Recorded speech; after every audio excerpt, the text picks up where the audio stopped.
Hi guys, எல்லாருக்கும் advance happy new year. 2024 end ஆகி 2025ல எல்லாருமே என்ட்ரு ஆக போகிறோம். 2024ல நம்ம இருந்ததை விட 2025ல நம்ம நெக்ஸ்ட் லெவல் ஃபினான்ஷியலாகவும் சரி, ஹெல்த் விஷயத்துலையும் சரி, எல்லாத்துலையும் நெக்ஸ்ட் லெவல் போகணும் அப்படின்னு நம்மளோட கோல்ஸ் எல்லாமே நம்ம ஃபிக்ஸ் பண்ணிக்கலாம். நான் ட்ரேடிங் பண்ணுறதுக்கு only price and mathematical formulas தான் யூஸ் பண்ணுறேன் அப்படின்னு நிறைய வீடியோவில் நான் மென்ஷன் பண்ணியிருக்கேன். அதெல்லாம் பார்க்குறப்ப நிறைய பேருக்கு வரக்கூடிய டவுட் என்னென்னா, அப்படி ட்ரேடிங் பண்ணால் நம்ம நல்லா ப்ராஃபிட்டபுளாக பண்ண முடியுமா, ஸோ அதெல்லாம் மார்க்கெட்டில் ஒர்க் ஆகுமா அப்படின்ற டவுட் தான் நிறைய பேருக்கு இருக்கும். நம்ம கம்யூனிட்டியில் இருக்கக்கூடிய ஸ்டூடெண்ட்ஸோட ப்ராஃபிட் அண்ட் லாஸ் ஸ்டேட்மெண்ட் எல்லாமே ஷேர் பண்ணுறேன். லாஸ்ட் 3 மந்த்ஸில் ஸ்டார்ட் பண்ணி லாஸ்ட் 1 இயர் வரைக்கும் அந்த ரிப்போர்ட்டில் இருக்குது. அந்த ரிப்போர்ட்ஸ் எல்லாமே பார்க்குறதுக்கு முன்னாடி மார்க்கெட் டிசம்பர் மந்த் எப்படி பெர்ஃபார்ம் பண்ணிச்சு அப்படின்றத நம்ம பார்த்துட்டு வந்துடலாம். நிஃப்டி அண்ட் பேங்க் நிஃப்டியோட ஃபியூச்சர் அண்ட் ஆப்ஷன்ஸை பொறுத்த வரைக்கும் நமக்கு 35,000 சம்திங் தான் வந்து ப்ராஃபிட் கிடச்சிருக்கு. ஸோ கண்டிப்பாக அது ரொம்ப கம்மியான ரிட்டர்ன் தான். இதுக்கான ரீசன் என்னென்னா, ஃபஸ்ட்டு செகண்ட் தேர்ட் வீக் வந்து மார்க்கெட் நல்லா தான் இருந்தது. ஸோ லாஸ்ட் வீக் வந்து பார்த்தீங்கன்னா நமக்கு ரொம்ப வாலடைலாக இருக்கிறதுனால, ஸோ நமக்கு சில லாஸஸ் வந்துருந்ததுனால, ஸோ நமக்கு ப்ராஃபிட் வந்து ரொம்ப கம்மியாக தான் இருக்குது. ஸோ அதுவே நம்ம கமாடிட்டி நம்ம எடுத்துக்கிட்டோம்னா, ஸோ கிட்டத்தட்ட ஒரு 1,07,000 கிட்ட ப்ராஃபிட் வந்து கிடச்சிருக்கு. ஸோ இது கண்டிப்பாக வந்து ஒரு நல்ல ரிட்டர்ன் தான். ஸோ இப்போ 2 ப்ராஃபிட்டையும் நம்ம ஆட் பண்ணோம்னா நமக்கு 1,42,000 கிட்ட டிசம்பர் மந்த்தில் நமக்கு புக்குடு ப்ராஃபிட் இருக்குது. இந்த செட்டப்புக்கு யூஸ் பண்ண கேபிட்டல் அப்படின்னு பார்த்தீங்கன்னா 42 லட்ச ரூபாய். ஸோ இப்போ 42 லட்ச ரூபாய்க்கு எவ்வளோ % ரிட்டர்ன் நமக்கு கிடச்சிருக்குன்னா 3.4% கிட்ட கிடச்சிருக்கு. ப்ரோ இதெல்லாம் கம்மி அப்படின்னு சொல்லுவீங்க. ஸோ நமக்கு மந்த்லி 3 to 5% அப்படின்ற ரிட்டர்ன் கிடைச்சாலே அது பெரிய ரிட்டர்ன் தான். நமக்கு தேவை நம்மளோட கேபிட்டல் அமௌண்ட் வந்து லாஸ் ஆகாமல் இருக்கணும். ஸோ ஒரு 1 மந்த் ஃபுல்லாக ட்ரேட் பண்ணுறப்போ இல்லை 3 மந்த் ஃபுல்லாக ட்ரேட் பண்ணுறப்போ, ஸோ அதுதான் நமக்கு ரொம்ப ரொம்ப முக்கியமான ஒன்று. யூஸ் பண்ண கேபிட்டல்லேருந்து எவ்வளோ ரிட்டர்ன் கிடச்சிருக்கு அப்படின்றத நம்ம பார்த்தாச்சு. மார்க்கெட்டில் இன்வெஸ்ட் பண்ண அமௌண்ட்லேருந்து எவ்வளோ ரிட்டர்ன் கிடச்சிருக்கு அப்படின்றத நம்ம பார்க்கணும். ஸோ அதுதான் ரொம்ப முக்கியம். கோல்டு பொறுத்த வரைக்கும் நான் 7 லட்ச ரூபாய் இன்வெஸ்ட்மெண்ட்டாக யூஸ் பண்ணியிருந்தேன். சில்வர் மினி பொறுத்த வரைக்கும் 1.5 லேக்ஸ் வந்து இன்வெஸ்ட்மெண்ட்டாக யூஸ் பண்ணியிருந்தேன். நிஃப்டி ஃபியூச்சர்ஸ்க்கு ஒரு 1.5 லேக்ஸு. ஸோ அதுக்கப்புறம் நிஃப்டியோட வீக்லி ஆப்ஷன் செல்லிங் பொறுத்த வரைக்கும் 11 லட்ச ரூபாய் இன்வெஸ்ட்மெண்ட்டு. நிஃப்டியோட மந்த்லி ஆப்ஷன் செல்லிங் பொறுத்த வரைக்கும் ஒரு 1.5 லட்ச ரூபாய் இன்வெஸ்ட்மெண்ட்டு. பேங்க் நிஃப்டியோட மந்த்லி ஆப்ஷன் செல்லிங்க்கு ஒரு 1 லட்ச ரூபாய். ஸோ எல்லாத்தையும் நம்ம ஆட் பண்ணோன்னா ஒரு 23,50,000 கிட்ட நமக்கு இன்வெஸ்ட்மெண்ட் மட்டும் இருக்கும். ஸோ இன்வெஸ்ட் பண்ண அமௌண்ட்லேருந்து ரிட்டர்ன் எவ்வளோ அப்படின்னு நம்ம கால்குலேட் பண்ணோம்னா ஒரு 6% கிட்ட கிடைக்கும். ஸோ இதுவும் ஒரு நல்ல ரிட்டர்ன் தான். ப்ரோ எனக்கு புரியலை, கேபிட்டல்னு ஒன்று சொன்னீங்க, அப்புறம் இன்வெஸ்ட்மெண்ட்னு ஒன்று சொல்கிறீங்க, என்ன இது அப்படின்னு கேட்டிங்கன்னா, ஸோ நம்ம மார்க்கெட்டில் அந்த ட்ரேடுக்காக நம்மளோட பணத்தை இன்வெஸ்ட்மெண்ட் பண்ணுவோம் இல்லையா மார்க்கெட்டில், அது இன்வெஸ்ட்மெண்ட். வெறும் இன்வெஸ்ட்மெண்ட் மட்டும் வச்சு நம்ம ட்ரேடிங்கில் ப்ராஃபிட் பண்ணிட முடியுமானா முடியாது. கன்சிஸ்டண்ட்டாக அதில் ட்ராவல் பண்ண முடியுமானாலும் முடியாது. ஸோ அப்போது இன்வெஸ்ட்மெண்ட் கூட எக்ஸ்ட்ரா கொஞ்சம் மணி வச்சுருக்கோம். ஸோ அதை வந்து ஒர்க்கிங் கேபிட்டல்னு சொல்லுவாங்க. அப்போது இன்வெஸ்ட்மெண்ட் ப்ளஸ் ஒர்க்கிங் கேபிட்டல் இது ரெண்டும் சேர்ந்தது கேபிட்டல். அப்புறம் அப்போ அந்த ஒர்க்கிங் கேபிட்டல் சும்மா தானே இருக்கும், அதை ஏதாவது ட்ரேடுக்கு யூஸ் பண்ணலாம்னு கேட்டிங்கன்னா அது சும்மா தான் இருக்கணும் அக்கௌண்ட்டில். அதை நம்ம எந்த ஒரு ட்ரேடுக்கும் யூஸ் பண்ணக்கூடாது. அது அக்கௌண்ட்டில் சும்மா தான் இருக்கும். எனக்கு புரியல அப்புறம் அது சும்மா இருக்கிற அமௌண்ட்டை நம்ம எதுக்கு வேஸ்ட்டாக வச்சிருக்கணும், அதை எதுலையாவது ட்ரேடுக்கு யூஸ் பண்ணால் அதுலேருந்து ஒரு ப்ராஃபிட் கிடைக்கும்ல அப்படின்னு நம்ம யோசிச்சோன்னா, ஸோ அதுக்கு ஒரு சின்ன ஒரு எக்ஸாம்பிள் சொல்கிறேன். நீங்கள் ஒரு ஹோட்டல் பிஸ்னஸ் ஸ்டார்ட் பண்ண போகிறீங்க. அதுக்கு தேவையான இன்வெஸ்ட்மெண்ட் 20 லட்ச ரூபா. அதாவது அந்த லேண்டு, பில்டிங்கு, அதுக்கு தேவையான இன்டீரியர்ஸு, ஸோ ஒரு ஹோட்டலுக்கு என்னென்ன திங்ஸ்லாம் தேவையோ அது எல்லாமே நீங்கள் பர்ச்சேஸ் பண்ணுறதுக்கு தேவையான அமௌண்ட் வந்து 20 லட்ச ரூபான்னு வச்சுக்கோங்க. இப்போ அந்த 20 லட்ச ரூபா மட்டும் வச்சுட்டிங்கன்னா நீங்கள் ஹோட்டலை ரன் பண்ணிட முடியுமா? முடியாது.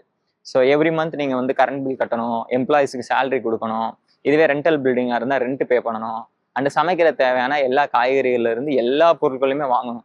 ஸோ இப்போ இதுக்கெல்லாம் ஒரு பணம் தேவைப்படும். ஸோ அந்த பணத்தை வந்து ஒர்க்கிங் கேபிட்டல்னு சொல்லலாம். அதாவது நீங்கள் ஹோட்டலில் ஒரு மந்த் ரன் பண்ணுறதுக்கு 1 லேக் தேவைப்படுதுன்னு வச்சுக்கோங்க. இப்போ ஒரு வருஷத்துக்கு எவ்வளோ தேவைப்படும்? ஒரு 12 லட்ச ரூபா. அந்த 12 லட்ச ரூபாயை நீங்கள் எக்ஸ்ட்ரா வச்சுக்கணும். அதுதான் வந்து ஒர்க்கிங் கேபிட்டல். ஏன்னா ஒரு மந்த் உங்களுக்கு ஹோட்டல் லாஸில் போனால் உங்களுக்கு ப்ராஃபிட் வராது. ஸோ ப்ராஃபிட் வந்தால் தான் உங்களால் அடுத்த மந்த் ரன் பண்ண முடியும் அப்படின்ற சுச்சுவேஷனில் இருந்தீங்கன்னா உங்களால் ஹோட்டலை ரன் பண்ண முடியாது. 1 or 2 மந்தில் ஹோட்டலை க்ளோஸ் பண்ணிவிட்டு நீங்கள் போயிடுவீங்க.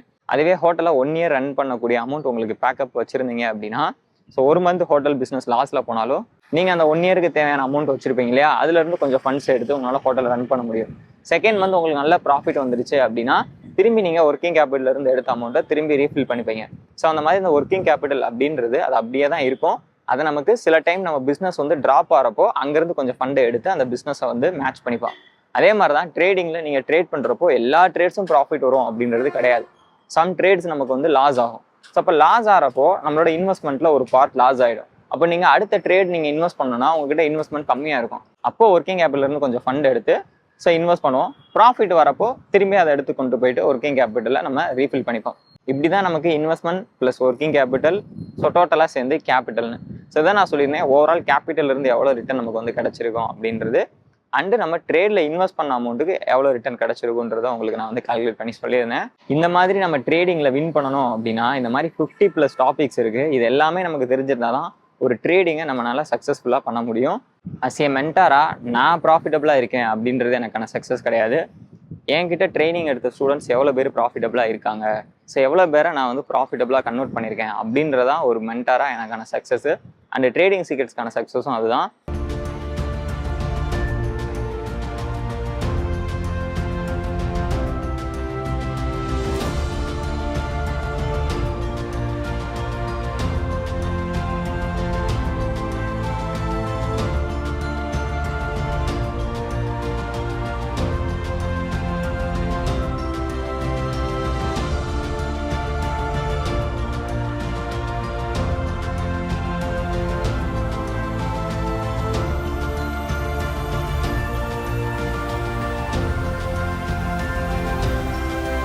ஓகே, லாஸ்ட்டாக ஒரே ஒரு விஷயம் ஷேர் பண்ணிக்கிறேன்.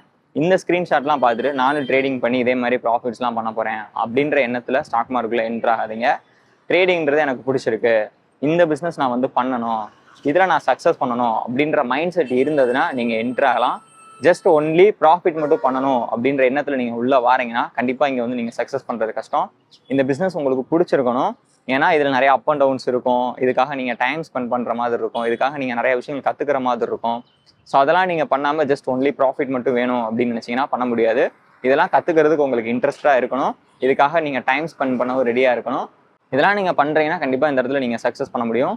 ஆல்ரெடி நான் சொல்லியிருக்கேன், ட்ரேடிங்கில் ஒரு ஸ்ட்ராட்டஜி மட்டும் வச்சு ப்ராஃபிட் பண்ணிட முடியாது. 50+ டாபிக்ஸ் இருக்குது, இதெல்லாமே கரெக்டாக ஃபாலோ பண்ணால் தான் உங்களால் ப்ராஃபிட்டபுளாக பண்ண முடியும் அப்படின்னு நான் சொல்லியிருந்தேன்.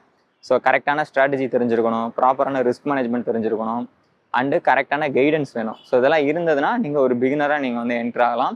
ஓகே கைஸ், ட்ரேடிங் சீக்ரெட்ஸோட next online mentorship program January 11 start பண்ணுறோம். ஸோ அதுக்கான புக்கிங்ஸ் எல்லாமே ஆல்ரெடி போயிட்டுருக்கு.